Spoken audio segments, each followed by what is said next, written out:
want to achieve things. And I think it's refreshing to see that, yes, they're going to be disappointed, of course they are, but like Declan is, for me, he's grown into the stature at Arsenal where they want to see him being the captain, the leader, and you could just see that in his interview there.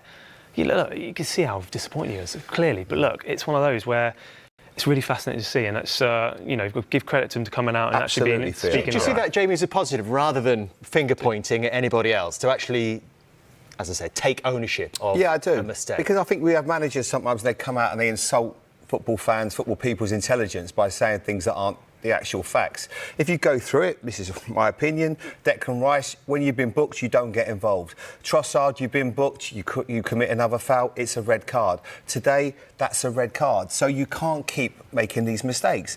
And I don't think it's right to come out and say, well, we're being, you know, everyone's against us. No, they're not. Stop making individual mistakes. If you've got 10 men, don't kick the ball away. If you've been booked, don't kick the ball away. All these factors make the difference.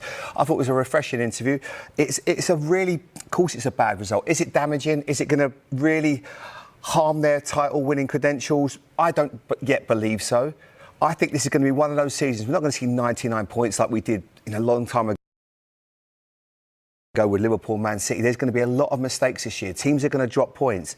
There's teams that have got match winners in it, like Bournemouth, that are going to take a lot of points off teams. This is going to be one of those seasons where they're just going to have to hang in there, dust off their wounds, get Saka back, get Odegaard back as quickly as possible. And I don't think this is one that's going to be really, long term, that you'll go back, oh, that was the moment they lost the league. I still think they're still yet to find their flow, but I still wouldn't write Arsenal off just yet. Might have to respond next week against Liverpool, live on Supersonic without... And no Saliba. Without Saliba, of course. What about the thoughts of Mikel Arteta? Does he echo those of Declan Rice? Here he is with Natalie Jedra. Kel, tough evening today. What are your thoughts on the performance given the circumstances of the game? Yeah, very disappointed with the result. Obviously, we came here to win the game, and that's the way we prepared. But again, it's tough enough to play against this opponent at home, and we knew that especially the first few minutes were going to be very intense with high tempo or man-to-man situations. We had to cope with that. We started to get certain momentum in the game and more control, better understanding. After 30 minutes, you get down to 10 men. You have to play 67, 68 minutes in this league again with 10 men. That's an accident waiting to happen. And we tried very hard. We tried very smartly as well in many moments. We had the biggest chance in the game with Martinelli. And with 0-0, you put that on, game on, and big chance to win it. In the other end, we concede a goal, and then obviously it's very difficult. So it's a game of errors. Tonight we made two big ones that has cost us a game, and yeah, it's the third time we play in the games with 10 men, and at this level it's very complicated. Yeah, Declan mentioned silly mistakes as well here to us. Is it the more frustrating part of tonight? It was kind of a self-inflicted loss, you feel? Yeah, as well. Credit to Bournemouth as well. But obviously, when you understand an opponent is being better and they've done something different, or you didn't reach your level, but today, yeah, there's two mistakes. But again, they're a part of football, and it's not the moment to put the finger into nobody because their attitude is excellent and they really won and they really try. And it's been tough mentally as well to play for those long periods in this league in these conditions. But today, unfortunately, we paid the price. The red card was given for denial of goal-scoring opportunities. So how did you feel about that? Well, the decision has been made. It was made on the pitch, then it was changed on the pitch, and said now they're not going to change it. So decision made. But do you agree with the decision? Decision made. And the penalty? I haven't seen the penalty back. Mm-hmm. So, of course, we can't expect Arsenal to keep getting points playing with 10. But what do you feel didn't go your way tonight that did go your way in both previous occasions when you were down with one man? Well, it was a different context because we were on top, we were winning the game. Mm-hmm. And that's very different. Today we had to win it. And we changed certain things in the second half, and we were much better. And we had many more situations and actions in the final third. And we had the biggest chance. And with 10 men, you're going to have 2-3 situations, no more. And we didn't capitalize on that. And then we got punished when we had to be. Thank you, Mikel. Thank you. pretty calm, isn't he, Mikel Arteta? I think you do well to find a manager in the Premier League who stands there in an interview when he's been beaten and he's had a player sent off by virtue of VAR to say, oh yeah, great decision, really pleased about that. Yeah. I mean, what's interesting as well, the red cards, when you lose a big factor like a centre-back, for instance, the red card, it's a big chunk out of the team because that is generally the core of the whole organisation of the setup when it comes down to 10 men. If you get sent off like a Declan Rice and Trossard, yeah, it looks a little bit different. But yeah, again, open and honest about certain situations, about the silly mistakes, because Man City won't do these silly mistakes. Do you think almost there's been a bit of a line in the sand? Declan Rice made reference to a conversation they'd had in the dressing room straight after the game. We have to stop making these errors if we're going to win the title. And as well, it's the same message, you know, given now, seeing it.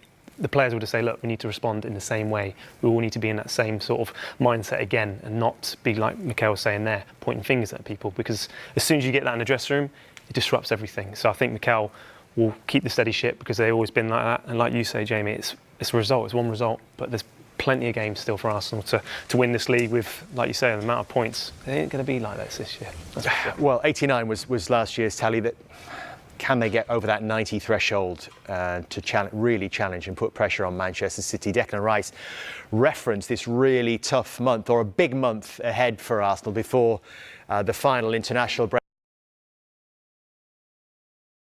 of 2024. Liverpool at home next Sunday. Then they go to Newcastle United, and then they go to Stamford Bridge before the break as well. Do you feel, Jamie, that we will know a lot more about Arsenal and their title credentials when we get to November the 11th? Yeah, I still think they're going to be right in the equation. They've got too many good players, got good players to come back.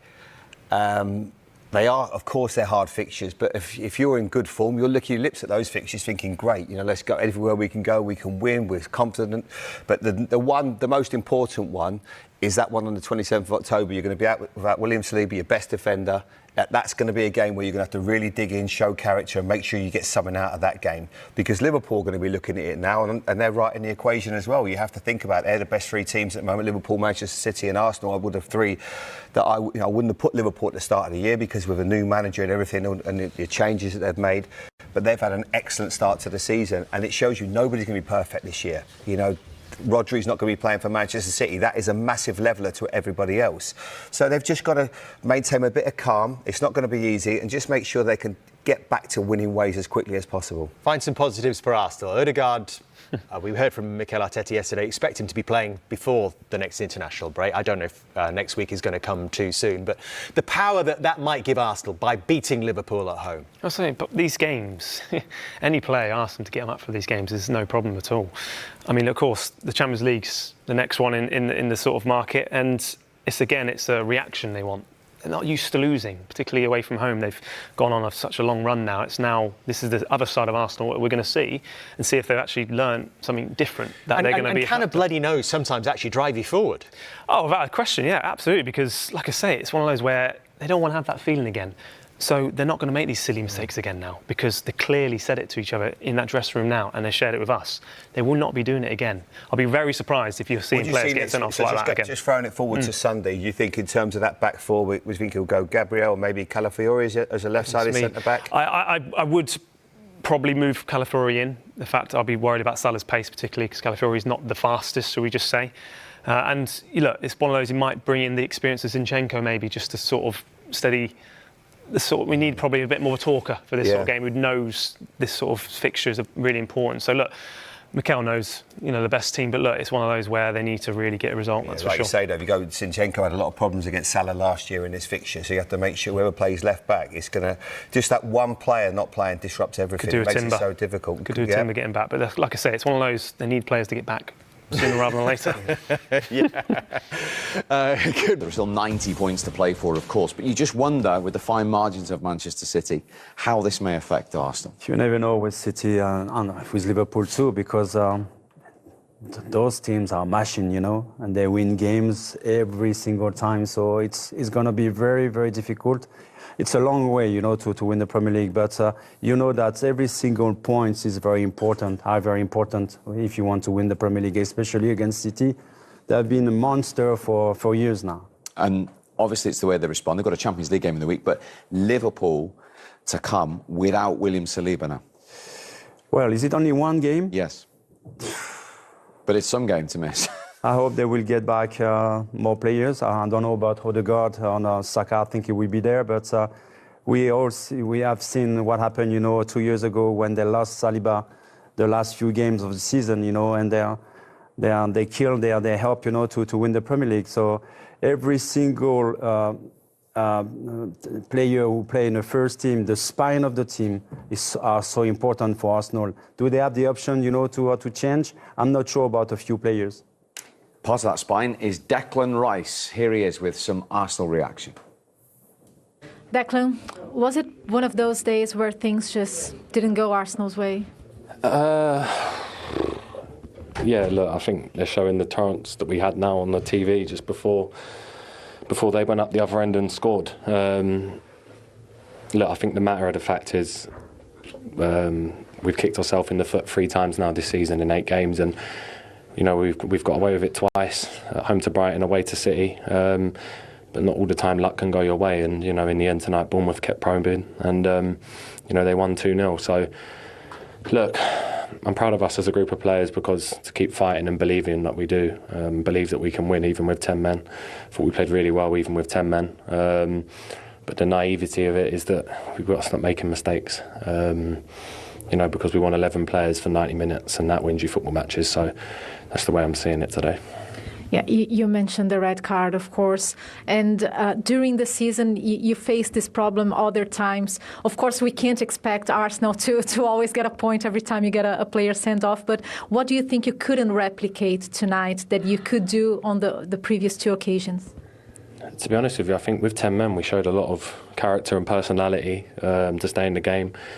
Like I said, the big chance was the one we had, Martinelli's chance, which, listen, the keeper's made a great save. He's read Martinelli's shot, and they go up the other end, and I think they get a corner from that a minute later, and a routine that usually we're so strong at has done us. So look, I think there's no regrets tonight, other than the fact that we can't keep making silly mistakes, especially if you want to compete and be at the top at the end of the season. You need your best players on the pitch at all times, and it then gives the other players a mountain to climb as well when you're down to 10 men. But look, the belief in the group of these players is still so high. We've just spoken there as a group. Such a big month coming up. So look, we'll stick together.